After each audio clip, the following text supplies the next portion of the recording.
Hey guys, it's the guy with the camera 23 back with a video, and this is going to be my entry into RUSTYBOI1985'S 200 subscriber contest. Now if you don't know who RUSTYBOI1985 is, A, why not, and B, if you don't, I'll put the link in the description. And he's a great YouTuber. He does Blu-ray updates, and he's the only person on YouTube that I know that does updates always on a Sunday, which is good. Gives something to look forward to on a Sunday, because there's not much stuff really. And yeah, well done on getting to 200 subscribers. Honestly, you should be at more, but hopefully after this competition you'll be right up there.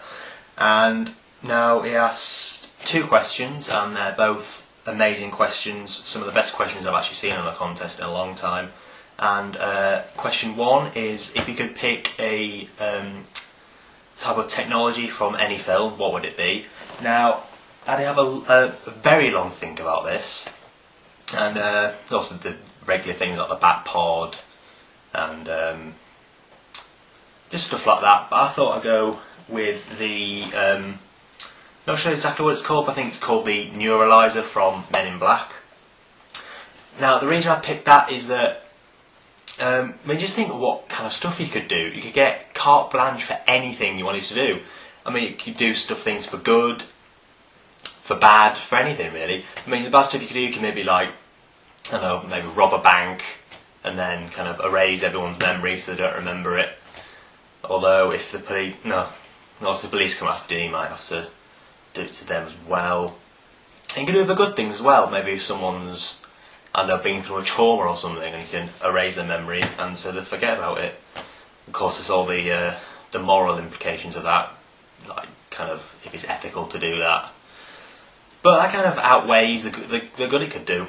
And yeah, so that's my answer for the first question. Now the second question is brilliant as well, and it is from each. He's given us a list of genres of films, and you have to say which is your favourite from each genre. And the first one's going to be 80s, and that's got to be Scarface. This is just an absolutely amazing film. My favourite kind of gangster film, yeah, I suppose you could call it that. Just absolutely amazing. Al Pacino's performance in this is absolutely amazing. And yeah, it's just an amazing film. What can you say about it? I mean, it's one of those films that like you have to see or you're a moron. And it's just absolutely amazing. Brian De Palma's a brilliant director. And it won. Did it win some Oscars or so? I think it was just nominated, I think. But yeah, that's for 80s, is Scarface. And the next one, which is 90s, and again, I had a long think about this. Obviously, all the ones that kind of were the 90s, you know, like Wayne's World, stuff like that. But I've gone for Pulp Fiction. This was in '94. This is definitely my favourite Tarantino film. Absolutely amazing. I love the kind of the narrative style that he uses, kind of like not having it in the same order kind of thing, and kind of how the story's intertwined with it. It's just a masterpiece of directing, of acting, of editing by the late Sally Menke or something. I'm not quite sure. And yeah, it's just an absolutely amazing film. Tarantino's best. What more can you say about it? I mean, this, I feel, is a film that it should be kind of the law that every single person on the planet should see this movie. I actually feel bad for people who haven't seen it yet. And yeah, so 90, that's Pulp Fiction. And the next category is 2000s, and it's a no-brainer for me. This, it is my favourite film of the 2000s and my favourite film of all time. It is Dead Man's Shoes, directed by Shane Meadows. I can't remember, I forgot about that. Starring also my favourite actor of all time, Paddy Considine. It's just an absolutely amazing film. The first time I saw it, I was just blown away by it. And people might not know kind of much about this film, but it's basically about a man called Richard who comes back from the army and who found out that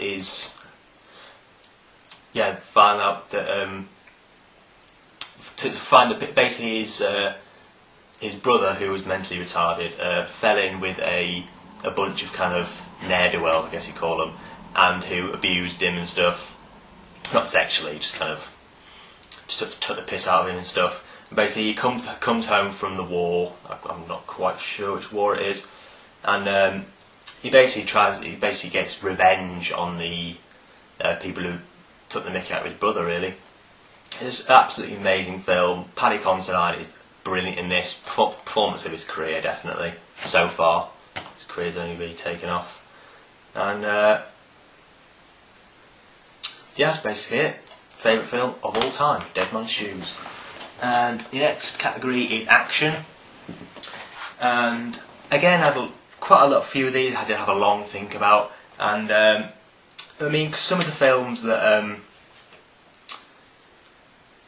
some of the films that I've picked that I think most people have picked can kind of go into different categories. So I have to kind of think outside the box really. And so for action, I went for Cloverfield.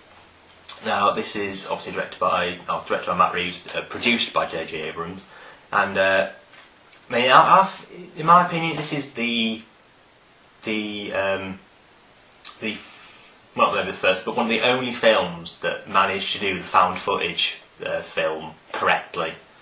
I mean, Paranormal Activity I hate, but it was kind of good. Well, it wasn't good, but the idea was quite good. And Blair Witch Project obviously was the first one. This is a great film. I mean, in my opinion, it is far too short, so I have to kind of cram quite a lot of stuff in. But again, I mean, the moment you see the monster, it's one of the best moments in any kind of action, maybe sci-fi film I've seen for a long time. And yeah, it's just really good. Kind of, again, you could class it as a thriller, or maybe possibly a horror as well. And yeah, so that's my action film. And the next one is drama. Yep, drama. And I've gone for Rain Man. Now, I was originally going to put this in the 80s category, but I thought it'd fit better in drama. Now, I haven't only just seen this in the past couple of weeks, but when I did see it, I thought I was just blown away by it. I mean, again, yeah.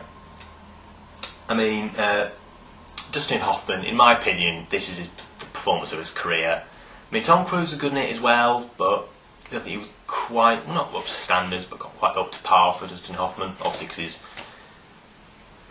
got a harder role. And it just breaks my heart every time, well, not every time I watch it, I've only watched it once, but I will watch it again. And especially the ending, then it just really gets to me for some reason. What else can I say about this? I think that's about it really. I think quite a few people have seen this by now, I think. And yeah, so that's for drama, that's Rain Man. Now for horror is going to have to be the first Nightmare on Elm Street film. Now, it's not my favourite, not quite so much because of the kind of the technical stuff about, kind of like, I mean, the film has got quite a few problems, but it's just the idea of a guy who was killed and then comes back to life in children's dreams. The first time I even heard about this, it just really got to me. I don't know why. It's just basically kind of like, you won't be able to escape. I mean, if you sleep, you'll get killed. And if you wake, you'll probably die from the lack of sleep. So, I mean, again, not as much the film, and that is a really good film. It's just mainly the idea of it, like I just said. And yeah, so that's basically it. I think for horror is Nightmare on Elm Street, the first one, and next category is thriller. And for this, I've gone for Triangle. Now, not many people might know about this film, but there stars Melissa George and an early part for Liam Hemsworth, who was, I think it was Snow White and the Huntsman was he in, and a few other films. This is just a brilliant film. It's about a woman with I don't know if had mental problems, but kind of gets invited on a boat trip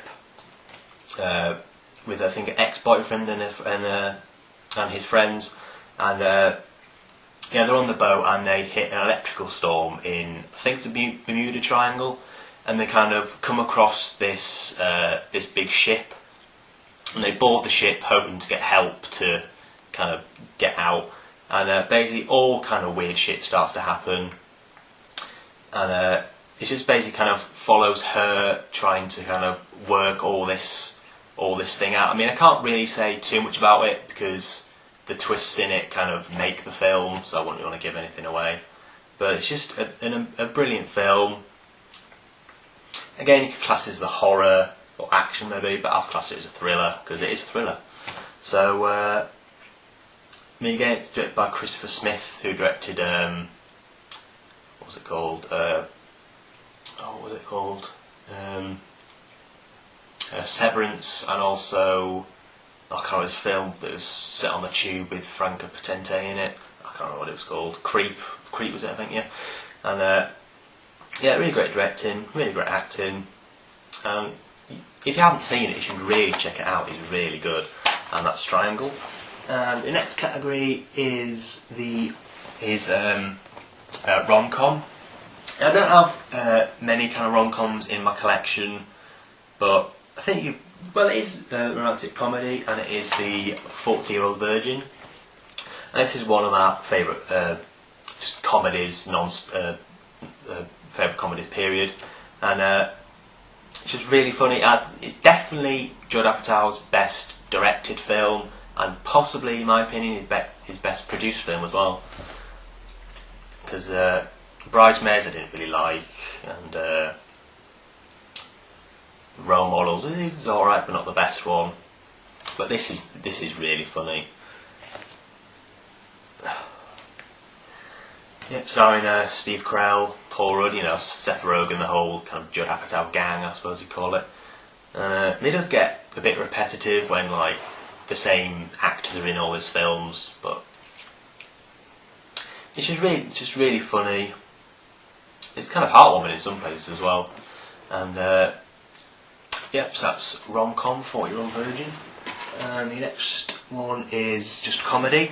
And again, I had a long think about this, thinking like Wayne's World or American Pie 2, American Pie 1, but I've gone for the In-Betweeners movie. Now, as it says on the back, it is gag for gag the funniest film of the summer, which was last summer, and it is just hilarious.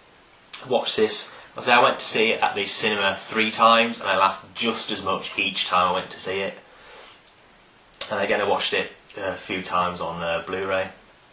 It's just a really funny film. It's the perfect send-off for the In-Betweeners, in my opinion. I mean, if they did make another film, it would kind of take the impact away from this a little bit. But if they did, obviously it'd be more In-Betweeners. And I've actually checked out the US version of the series, and I thought it was alright. But I'm talking about this now. And it is really funny. Like I said, just joke for joke, one of the funniest films ever made. Just absolutely amazing. And yep, so for comedy, that's In-Betweeners movie. And the next one is War, and I've gone for, well, it's contained in the Kubrick collection, it is Full Metal Jacket, if I could find... Yeah, Full Metal Jacket. Now this used to be my favourite film of all time, till I saw Dead Man's Shoes. And again, for me, it's the best war film. I mean, Saving Private Ryan is amazing, but because it was, you know, my favourite, used to be my favourite film of all time, I'd had to put it, this is my favourite war film. Just amazingly directed, obviously by Stanley Kubrick. Absolutely amazing director. What else can you say about it, really? I mean, the first, 45 minutes, obviously the boot camp scenes are not better, but kind of, I don't know, obviously more kind of Ali Ermey kind of, you know, kind of makes the first half of the film just hilarious. All the obviously the insults is there. 5'9", I didn't know they stacked shit that high. It's just amazing. I mean, it's not actually too much kind of war action in it. But again, it's my favourite film, and it's obviously now a second favourite film. And yeah, so that's war films. That's my war film, is Full Metal Jacket. And next one is Marvel. Now I have to admit, I haven't seen any of the, you know, like Iron Man 2, Thor, Captain America. Still haven't seen I didn't see the Avengers in the cinema, which is one of the biggest regrets of this year, not seeing that at the cinema. So again, this film gets a lot of shit. People hate it. I mean, I'm pretty sure I don't know anybody who actually likes it. But it is Spider-Man 3. I know you're going to laugh at me, but again, it is my favourite Spider-Man film. I honestly don't know why. I think it's mainly because, probably because it's the first film I saw at the cinema. I just thought the action was really good, the CGI was really good, the acting in most parts was really good. And yeah, obviously it's not Sam Raimi's finest film, but again, people shit on this a lot, but I don't know, I just really like it. Obviously, and also I like Thomas Hayden Church's The Sandman, or just Sandman. Yeah, just Sandman. And again, I don't know why I like it, I just do. Obviously it has its fair share of problems, but what film doesn't? I mean, granted it isn't the best kind of superhero movie, but I really like it. So yeah, for Marvel, that's Spider-Man 3. And the last two categories, the next one is sci-fi. Again, I had a very long think about this.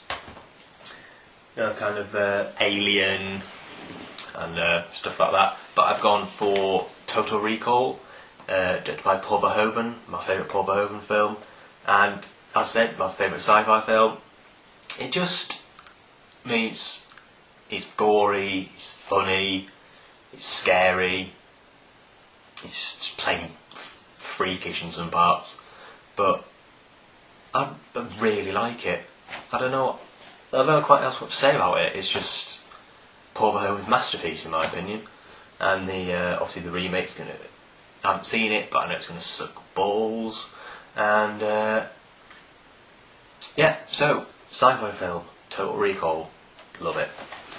And the last category is Disney, and the film I've gone for is Toy Story 2.